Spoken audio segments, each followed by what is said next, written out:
Hey, welcome back to another episode of the Man to Man Podcast, the podcast with men.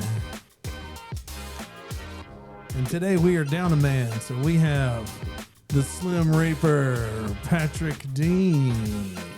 2 weeks we've been without the man. That's right. 2 weeks we've been without Joseph Falcioni.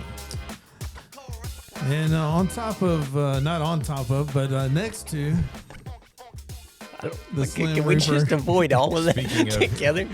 Dusty Rhodes. Immediately to the left.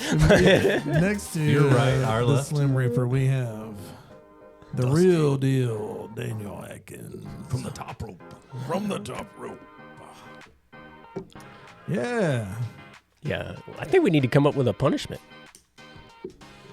He's got to do I mean, 2 a weeks in a row. podcast in, Oh, yeah. in a Speedo. Shirtless? Yes. Yeah. That dude's Shirtless. changing dirty diapers right now. Yeah. That's all the punishment he probably needs. I wouldn't, that's a I was going to blessing. say, I That's think a we got to give him blessing. a lot of grace because we tend to flex around Daniel's schedule as much as possible and don't give him any. Well, I mean, he's just the youth guy. We know it's important. That's right. Although I do think it would be It's good if casual. he can make it for today's discussion. But, It's casual day. I didn't get the memo. yeah, I like you it. know, I like that look. it's good. Some people, It's a holiday. it is a It holiday. is. We're not going to say which holiday, Well, but it is a holiday. Speaking of holidays. it's a state holiday. It You is. can't. Ugh. All right. So we're we're 6 weeks back. in now, right? Yeah. Yeah, episode 6. There's a few things I think we need to revisit. Like we're probably close to the halfway mark. 7. Oh, we're 7, so we're definitely in the halfway mark at this point of season 6. I'm gonna ask Matt first. Oh, Lord. Go for it. Do you know who the North Carolina basketball head coach is? No. Okay, all right, that's Daniel. Do you know? Not his name, no. I heard it, and I watched the... Do you know anything about him? Where did he come from? all right. So, no. So before we get into who it is, So, wait, we do have a new North Korea. I Yes. have Yeah, not we've paid got attention. this is how Oof. I feel like this hire is. Like the fact that I'm not the most plugged in of all the sports media and everything, but that's why I wanted to ask you two independently to see if y'all knew, because I had to look it up. Like I was like, hey, dude, who did they hire? And then when they hired, I was like, I don't know how I feel about this one. Can I ask you a question that accompanies that Yeah. topic? Do you think, even though he has a little bit more name notoriety, do you think Michigan hiring Kyle Whittingham was kind of a hire? Was it kind of a, I don't know, second tier, not first tier hire? Because the talk was, hey, we're going to go get DeBoer or we're going to go get so and so, and they get him. Which Yeah. I mean, he's a good coach. He's had a great track record at Utah, but with Carolina, it was, everybody was talking about Oates or Billy Donovan or whoever else, and now we don't even know the guy. Would you compare I those wouldn't two even say I'd even heard that there was an announcement about Carolina? about a hire for them. Yeah. But would you So- say that's on par with Michigan? Would you say Michigan's about the same? I would actually One of these- probably elevate Okay. Michigan's over this. Yeah, I mean, at least we've heard of Kyle Whittingham. I think, like, here's the difference with Michigan. I think if we hadn't have just heard that Whittingham had retired from Yeah. Utah, even though he made it clear, and when that one happened, I was like, okay, that makes actually more sense. But if he hadn't been there and his name had gotten floated in the coaching searches, we'd have been like, okay, yeah, like makes sense. Wondered how long he would stay at Utah. Mm-hmm. Where I don't think this hire for North Carolina, if anybody would have floated it among the coaching candidates, would have been like, yeah, that makes sense. Who is he? Michael Malone, Is this Carl's brother? no, former head coach for quite a long stint of the Denver Nuggets. Okay. And if you remember 4 or 5 years ago, they canned him. They were like, all right, we've run our course. No. And then Denver goes on to be like, did they win one? I think they did win, or they went to the finals. They went to the finals or won one after they got rid of him. Yeah. So you're saying this guy is a bridge? Well, I don't From know what Hubert he is. to- I don't know what he is. I just And he's got zero ties to Carolina, like in the past. he did exactly as you said. This one's going to break the, Sure. the Carolina pass. No Right. no coaching tree, none of that. Right. Like he's different, but it's very much in line with what the AD did with Bill Belichick, right? Like I'm going to get this guy. They won in 2023. Okay, there it is. And he wasn't the coach.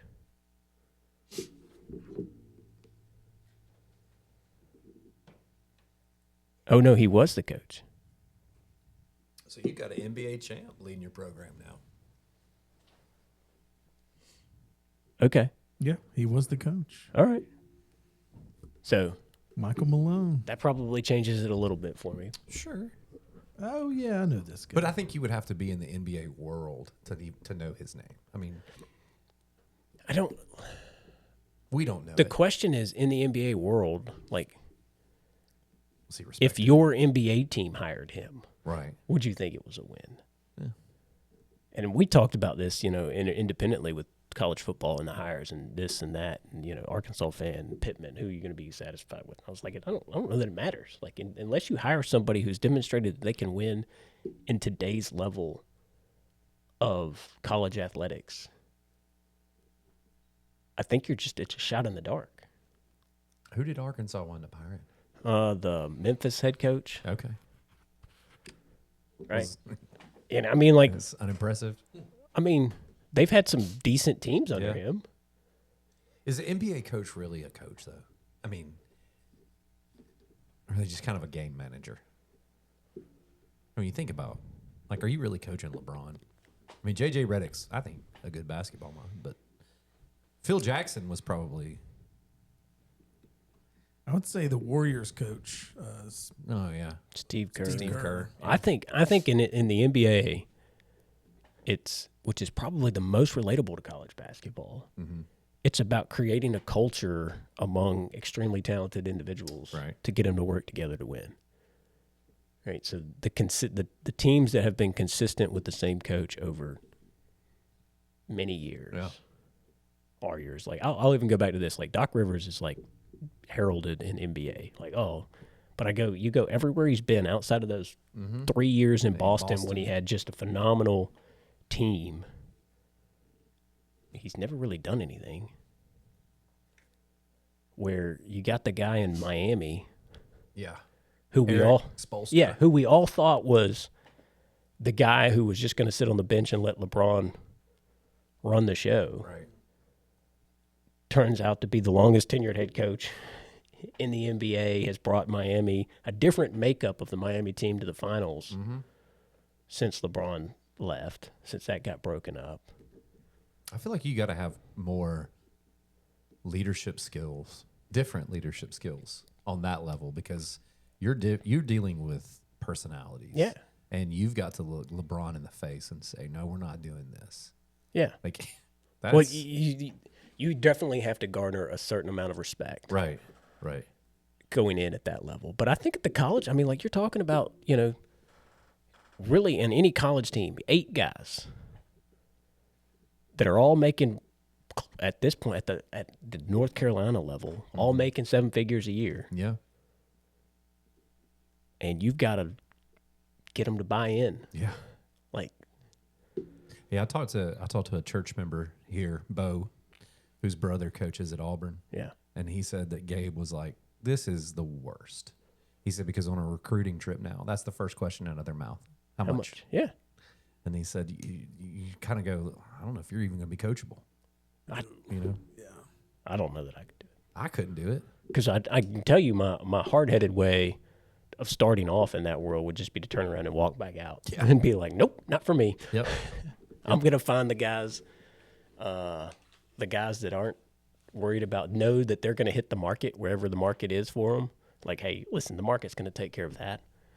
And I want the guys that want to come out here and be a part of this culture and play. Okay. So I do have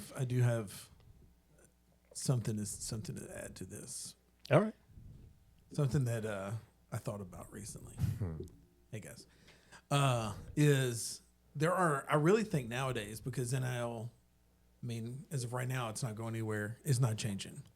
All right. Is recruiting going to change? Because, I think we have that mentality. You, as being a college athlete, you just kept playing through college because you loved it. Maybe, I don't know if you got a scholarship out of it, but just whatever. I mean, we had other motivations back then. And, a lot of the players that were top tier football players would go to a college. Look who's here. Hey, Joe's here. Joseph's here. Wave at the camera, Joe.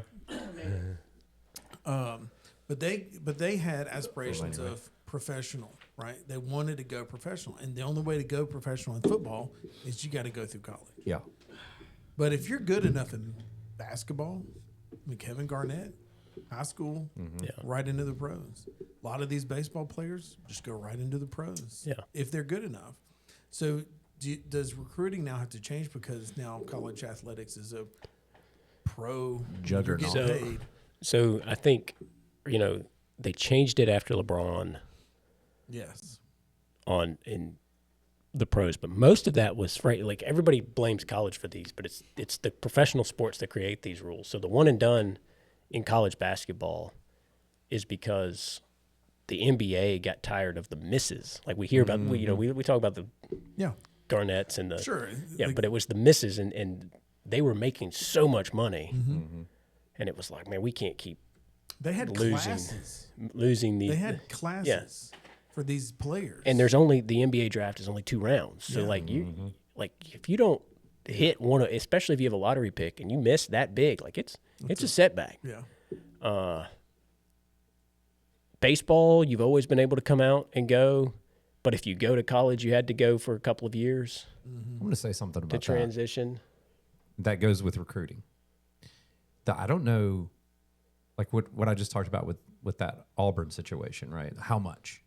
Okay, what do you do as a student athlete and that goes to a high-profile college, let's say Auburn, an SEC school, D1 and what do you think they're getting? Their NIL deal may be a year. What do you think? 7 figures? Where? Like just at D1 SEC, football? No, baseball. Baseball? Yeah. Yeah, I mean, I think you're going to have differences. Yeah. All right. Well, I think Mississippi State's roster is supposed to be like 22 million. Okay, so let's take that. Let's say you're on baseball. Yes. Let's say Patrick Dean is a baseball player in college making 7 figures. All right. What's next for you? Yeah. You're probably going to the minor leagues where your paycheck is going to drop significantly. Oh, yeah. You'll get a signing bonus. It's pretty nice. And You'll get a bonus. But the thing is, you're going from top tier SEC and most likely not making a jump straight to the major leagues. You're going to rookie ball, or you're going to single A or double A. You've made all this money in college, and now it's like, I'm making league minimum. I think. Hope you invested that well. This is where I think. Hope you did. Stay in college. To your point, Matthew, is that I think for certain sports, I think baseball is one that I've always felt like would benefit from NIL because historically you've had the scholarship limitations, you've had the coaching limitations. Like most people that aren't familiar with college baseball don't realize that they were limited to basically 2 full-time coaches. Now they've changed some of that, so now it's freed it up a little bit and made that a little bit easier. But you had coaches that were being paid pittance in college baseball that were working, 80 hours a week. Right. And not making anything just because they were trying to break into the system. But now, if you're a legitimate college starting there's enough programs because college baseball is so wide, not just in the Southeastern Conference. Like, you could go make at least 6 figures, get your college, make more money playing baseball than you're going to probably make anywhere because a small fraction of them are going to go to the pros and actually make it to the show. So now you have every incentive to play 4 years in college unless you're a top 15 draft pick and probably a top 15 pitcher. Can high school ball players go right into the pros? Yes. Baseball players? Yeah. Which doesn't happen, or at least to my knowledge, doesn't happen a lot. I mean, I know a lot of them will sign a contract and go hit a minor league team or end up doing the. No, and I forget what it is, but Russell, the quarterback, Russell Wilson, he signed a baseball contract and then came back and played college football. There's been a few. There's been a few players ever to not play any minor league ball. Mm-hmm. And some of that is structural, right? Like if the teams make you play minor league ball for a certain amount of time, they get you for because if you come right into the majors, it starts your track record for your first major league contract. And so there's a lot more numbers that come and play with all of that. Mm-hmm. And some of it's just, I mean, the reason why there's a 3-year minimum for football is because you don't want 18-year-olds getting lit up out by Ray there Lewis. with full-grown men. Right? Like your bodies are different. Like they need that time. Now there's some freaks that come in the college level, right? Mm-hmm. But even Derrick Henry wasn't ready for the NFL punishment at 18. Well, and he wasn't ready for the mental game. No, yeah, and that's for sure. I mean, all of that, but just physically, you're not ready for that. Yeah. But baseball is different, right? Like, and the difference there is you're not ready for the level of competition, particularly from the pitcher's mound. Mm-hmm. Right? You're just not ready to see what you're going to see on a regular basis. And the grind of the season. Yeah. I mean, you go from 45 games in high school a year, 162. Well, speaking of ages. Yeah. Well, hold on. I got one more before we do this. And since we're talking about baseball, y'all brought up back when y'all were living your high life of this college basketball phenomenon that the Final Four in college basketball was the hardest thing to do. Right. That was not the hardest thing. And we're gonna have to roll the tape on this. Like, it's the equivalent. It's as hard to do as win a national championship in any other sport. I think was the statement. I still feel that way. Yeah, I know you do. But I went and pulled some numbers on this. I'm sure you did. So, and the timelines aren't perfect. Never argue with an attorney. The timelines aren't perfect on this. He's going to do simple research. Right? Simple. But they're pretty close. Like, they're within 5 or 6 years. Okay. So the Final Four of men's college basketball, over the last 70 years-ish, there have been like 102 teams, colleges, universities, that have made a Final Four appearance. A Final Four appearance. In this roughly the same time span, there's been 129 colleges or universities make the College World Series, which is 8 teams. So to make the final 8 of college baseball is essentially as hard as making the Final Four of college basketball. Told you. Now, are those teams, is it represented that way because those teams have more prominent baseball programs? What do you mean? No, that's why we looked at the whole time span and the number of schools. So, like, the variety that you get, like, you have top-heavy schools. Texas has been to the College World Series like 40 times. Right. Right? Like, no college basketball team has been to the Final Four 40 times. No college basketball team has been? No. See, that would be harder, right? To be that repetitively good at it. But to do it once. Seems tough for the top guys to do it. But to do it once, the variety, right, like to do it. Right. And here's the other kicker. There's about twice as many college baseball teams that qualify for the D1 College Baseball World Series as there are basketball teams that can compete in the Final Four men's college basketball. I'm so lost. It's on you, buddy. Yeah.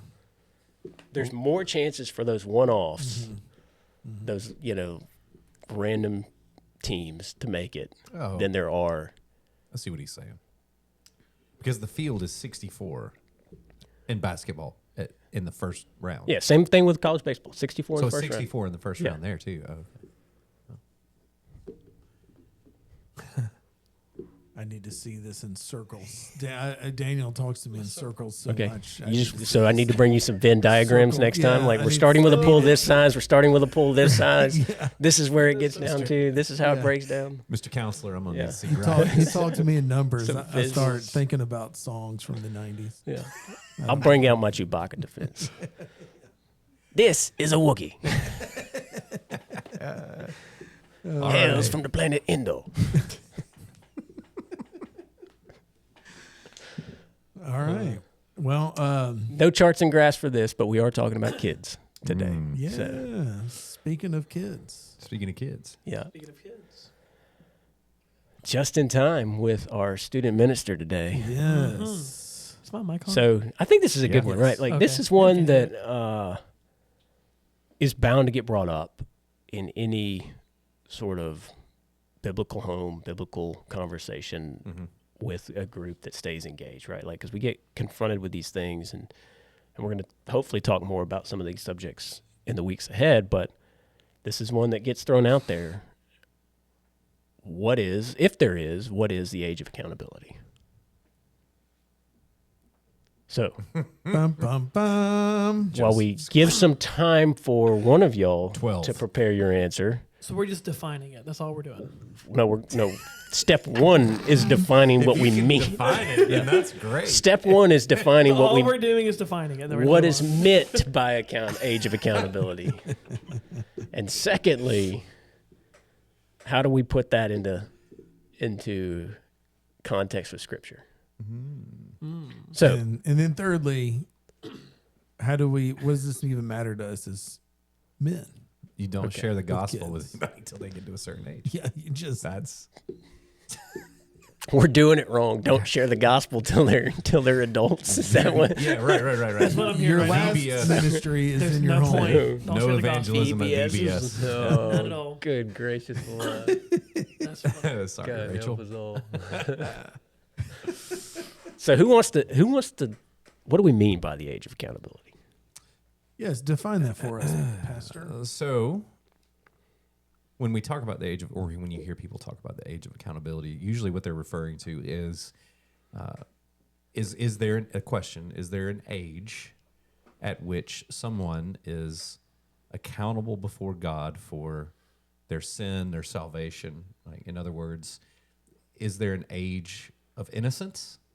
Like if a child were to die at a young age before making a decision to be saved, to confess their sin and receive Jesus, is there an age of, that they're good to come on into heaven, so to speak? So that's just kind of layman's terms when you talk about age of accountability. And I will, start by saying the Bible does not say those words. There is, it's not like Romans chapter 18. here's the age of accountability. But there are passages of Scripture that people will present in defense of the age of accountability. And even though there's not really a number tied to any of those, there is, I think, scriptural, I don't want to use the word evidence, but signposts that may suggest that there is, and I think it's even not necessarily an age, because if you're going to get into an age of accountability, then you have to even open that up to, well, what about people with severe handicaps? People that have mental disability, that have no concept of sin or the gospel. What does God do with them? And I think before we started recording, the place we've got to start is the sovereignty of God. There are some things that we just trust in His sovereignty and trust in His goodness and mercy, and have to be okay with saying, well, we don't have a definitive, concrete answer on this. So I think a couple of the verses that I've jotted down that kind of do suggest that. I'll start with kind of what I would rank as maybe the more convincing to the least convincing. In in 2 Samuel chapter 12, David's son that he conceives with Bathsheba dies in infancy. And in 2 Samuel chapter 12, verse 23, David, crying out to God, he says, "But now he is dead. Why should I fast? Can I bring him back again? I shall go to him, but he will not return to me." So David, right, in his grief, in losing this child in infancy, obviously believes that he, in death, will be reunited with his infant son. Then in Romans chapter 7, verse 9. Can I ask for a clarification on that? Okay. For what he said, and then is what he said that I will be Yeah, reunited? he says, "I shall go to him, and then but he shall not return to me." in this life. In this life, yes. Okay. Yes. Okay. So I think David's hope is that when he dies, right, his soul will be reunited with the soul of his child, right? Then Romans chapter 7, verse 9. Paul says, he's talking about the law in sin, right? This that the law makes us conscious of our sin. Like it exposes our sin and really makes us guilty before God, because now we know what we're doing, is sin. And David says in Romans 7:9, "I was once alive apart from the law, but when the commandment came, sin came alive, and I died." So in Romans 7, what is Paul talking about? Like, I was once alive apart from the law, but when the commandment came, sin came alive. So some scholars believe that that's Paul saying, before I was aware that what I did or who I was sinful, there was this stage of innocence, right? Then I knew the law, I heard the law, and that exposed my sin. And then you get to the book of Numbers and even Deuteronomy. And Numbers specifically, this is probably one of the weaker evidences that I would consider. Y'all may consider it stronger, but God kind of has a hard cutoff, for that whole generation that rebelled against him in the wilderness. And he considers those that were 20 years and younger as innocent before him that could go into the land, right? So you can do with that what you will, but there are some people that will use that as kind of evidence. So that's what I would say. And there's more, obviously, but I would say those are probably the strongest to the weakest, that David's grief, right, and his hope that he would be reunited with his son in eternity. And then Romans 7, Paul's, before the law came, I was innocent. And that was something we talked about before we started recording, that I talk to a lot of kids when they want to get saved. Usually Rachel kind of lays that groundwork with them and walks through the gospel, and then I'm kind of like the final grand master they have to go through to be baptized.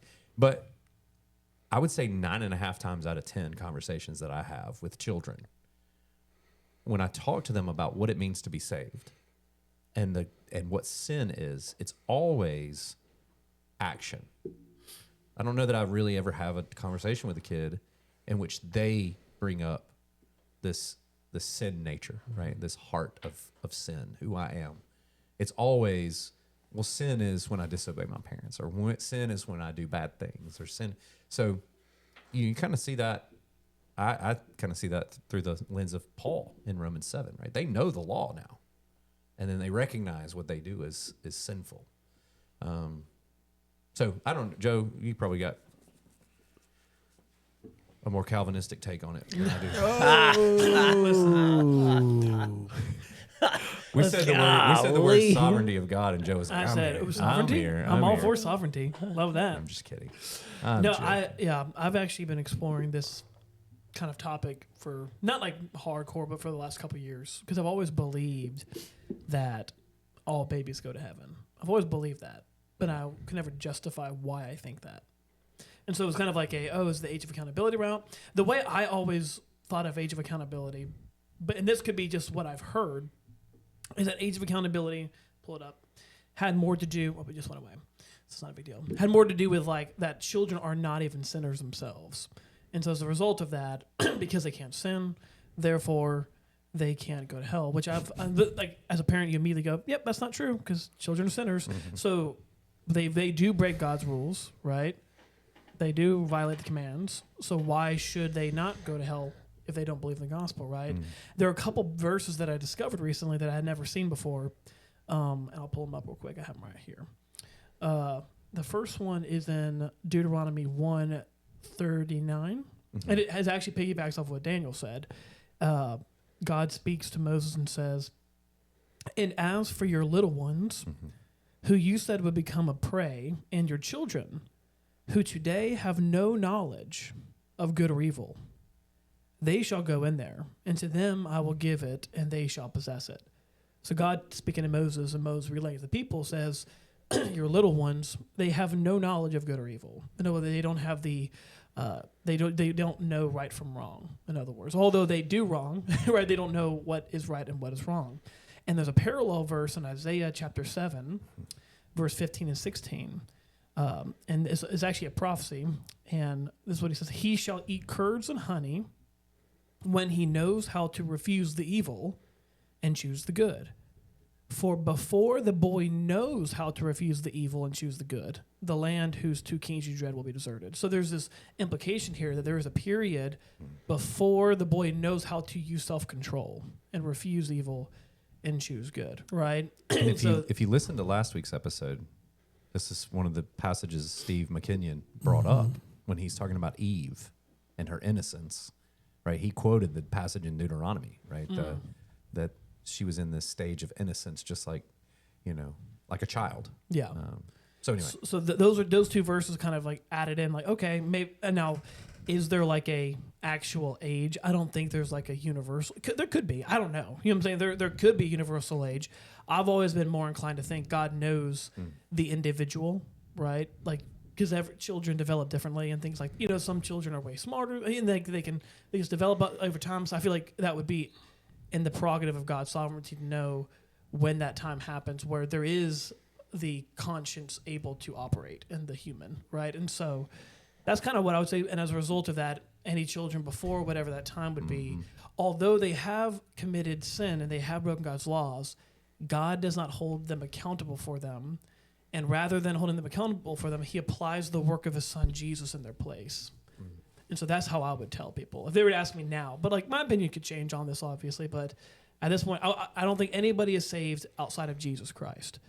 And so, like, I think even for those children that would die and go to heaven, they are still saved by the work of Jesus Christ. It's just that God's applying it to them because they have no knowledge of what right or wrong is. So that's how I would say it now. But like I said, I'm in this kind of like a middle ground. I haven't planted any flags on anything yet. So, well, I think too. I think there's something to.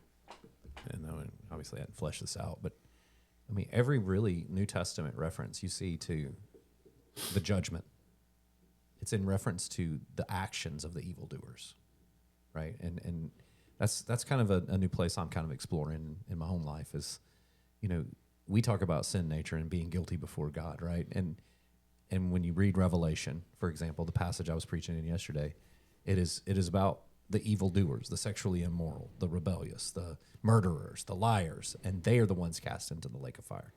And so again, there's this sin action that is the reason for condemnation there before the throne. But yeah, I'm like you, and really, the conversations come up without digging too personally here, but the conversations that I've had with parents before are in the cases of miscarriages or infant deaths and things like that. And I just, not to go beyond what God's word says, but I believe that the mercy of God and the sovereignty of God are intrinsically tied together. And just trusting in his mercy, and another passage people will sometimes allude to, again, I think it's one of the weaker ones, but when you read in the Gospel of Luke that Jesus grew in wisdom and stature and in favor with God and man, right? It's this age of this coming of age. I don't think Jesus was I think he was fully human, right? And obviously fully God. But I don't think at 3 years old he was running around, fully aware of what sin was. So again, Yeah, I don't even know about that one. That's true. I never thought about that. Well, poor Adam. and I'm about to have to cut out. So He blew it in a day. yes, he did. 8 hours. Remember? Yeah. 8 hours. Well, so I think I'm trying to get Patrick going. Yeah. Yeah. Thanks for that. I think You're that good there's at that. I think that there's some at least I'm hearing some consistency based off of what we talked about last week, and this was something that I struggled with of our discussion last week, which is I'm starting to go, if this is the route that our theology and understanding of God works, then we need to really sort of abandon the idea of the sin nature. Right? Because what we're talking about is, and he talked about it from the context of Eve being innocent, but also of Adam being without sin until he ate of the Until he acted on it. Yeah, until he acted on it. So, and it goes back to this knowledge of good and evil. Well, and I brought this up last week. I'll bring it up again this week. Well, we need to stop talking about the sin nature of kids in our description of sin. Because if we're going to talk about there's this propensity to sin, but then we're going to go, but it's okay because they don't really know any better. Mm-hmm. Like, So you're saying like in the practical of actually like yeah. doing ministry with children. Well, not just with focusing- children, with adults, right? Because like we use we use the context of sin is written on our hearts, and if you need an example of it, go keep the nursery, go keep the 3-year-olds, and watch the way that they are selfish and But I think that steal also toys and do all of these that things. also shows that it's intrinsically part of So you're who, saying like our abandon nature it? that you don't have But to. but what I'm saying is like you can't say it's intrinsically part of their nature if they don't understand good and evil. Well, the adults would. That's what I'm saying. Adults. Yeah, would. I don't think you have to abandon? I understand get good and abandoning evil it for the to- children in evangelism. Why would you abandon it for adults? Because I What's think the justification for that? because if there is an age of accountability, if there is a point at which the knowledge of good and evil matters, we need to focus in the point at which you know that there is something wrong with the way that your actions are. That's the moment that matters. Adults. Yeah. So after that, we do bring on the sin nature. Yeah, That's what but I'm trying to say. That's what I'm trying to say. So with children, But I think I get your point of like abandoning, like telling children like you're intrinsically depraved. Like it's like you know, like Whatever, dude. you know, like like, Finley Falcioni's getting out. That's the Falcioni nightly devotion right there. No. Who's going I to get- hell? like, Sinners. I get abandoning that for the children, you know, and like focusing more on actions and what they do, and like using the laws of tutor to teach right from wrong. Like, Right, that's but what I we're think- instructed to do. But whatever that age is, whatever it is, once we get that past that point, what is the justification for abandoning the sin nature concept in evangelism for adults when they now do have a knowledge of good and evil? They do have the conscience. They do have self-control. and because things if like the that. wages of sin is death, then why does the sin of a 6-year-old excuse them because they had lacked the knowledge of good and evil? That's a great question. And see, I don't even know. I don't know if I can answer that completely. And you can even apply that to our own law system now. Why do we do that even now as humans, right? If you were to have a child, let's say a man left his gun out, 4-year-old somehow gets a hold of it, shoots the father, Yeah. right? That baby, that kid murdered their dad. Yeah. Yet in our law system, we're not going to hold them accountable for it because they're a child. They don't know any better, right? Yeah. So none of us would go, man, that's unjust. How come you didn't throw that baby in prison? We'd go, no, it would be unjust of us to throw the baby in prison because they don't have knowledge of it. I think that same concept of justice applies on the eternal realm. because the So why Because would that same line of the thinking ignorance not of the apply? law, a fundamental principle of our justice system is ignorance of the law is not a defense. Like, so why would we're then I'm choosing curious- not I'm to apply, curious. and I would right So because why what you're would- saying well, is let me ask you then. Why would the child, not go to prison? because they're not culpable. There was no intent to commit murder. It's intention, not knowledge. Yeah, you're saying. right. Murder is an intent. Like it's same thing. If you picked up a gun that and accidentally Discharged it. discharged and you would not be guilty of murder. Okay. Right. Let's You say could even theoretically- deliver a gun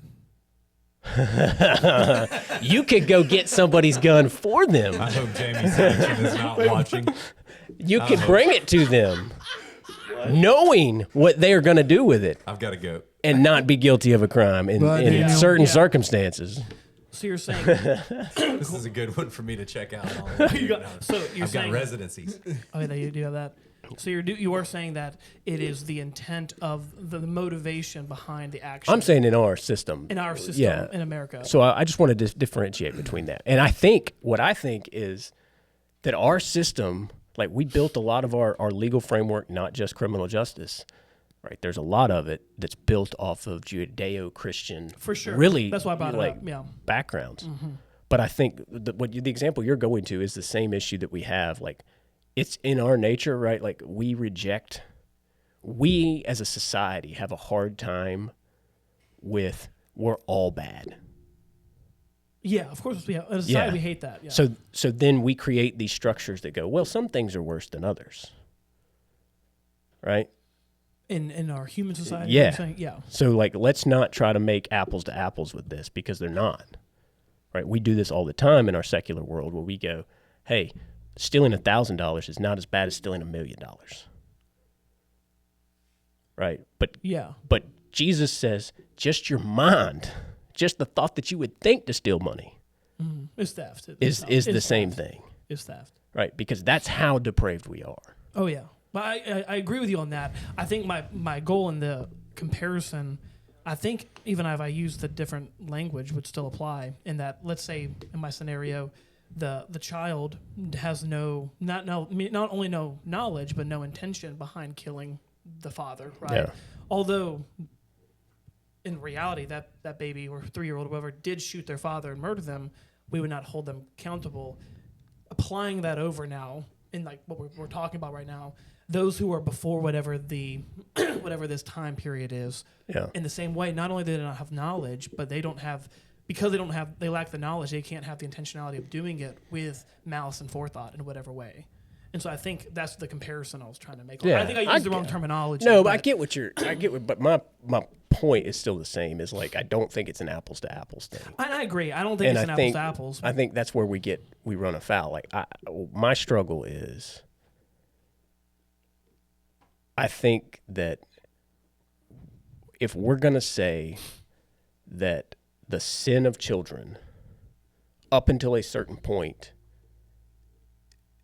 is excusable in the eyes of God, which is what we're saying, right? Until they reach a point of knowledge. That's why I clarify what I said. I would not say. I wouldn't use the word excusable in the same way. I think I would say define excusable for me. Then maybe do that. Maybe I'm thinking of the word wrong.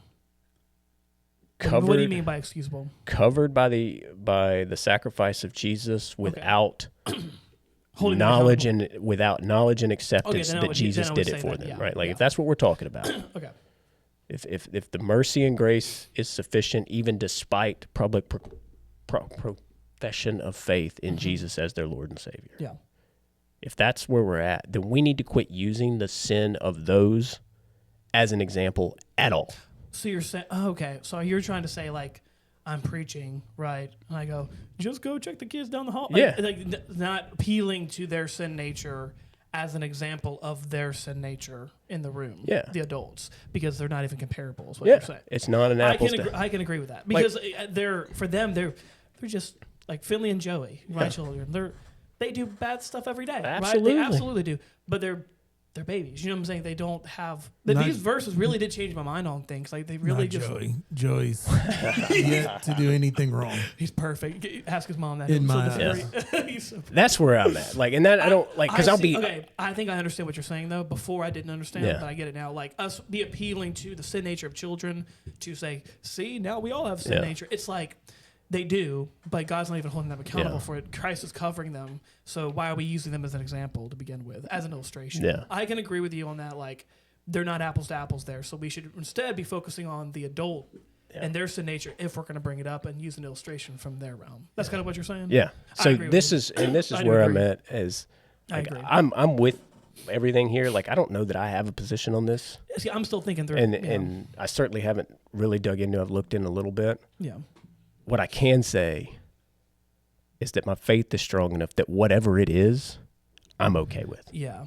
And that's a hard thing for people to say. It's hard, especially like there's some at a former seminary I was with. He wasn't even comfortable saying that he knows all babies go to heaven. Yeah. And I'm like, and I think it's more my human, Yeah. because he would say, I trust in the justice of God. Yeah. Like, and I with my mouth and my mind, I say that and I believe that.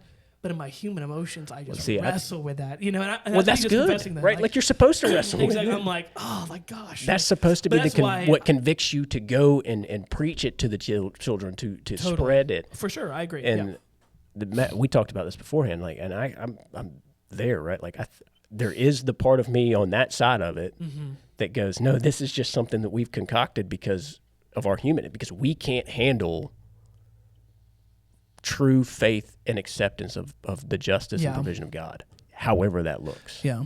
And it's hard. It is, right? Like it's a tough one. Matt has clicked around long enough that I think. Oh, we're back.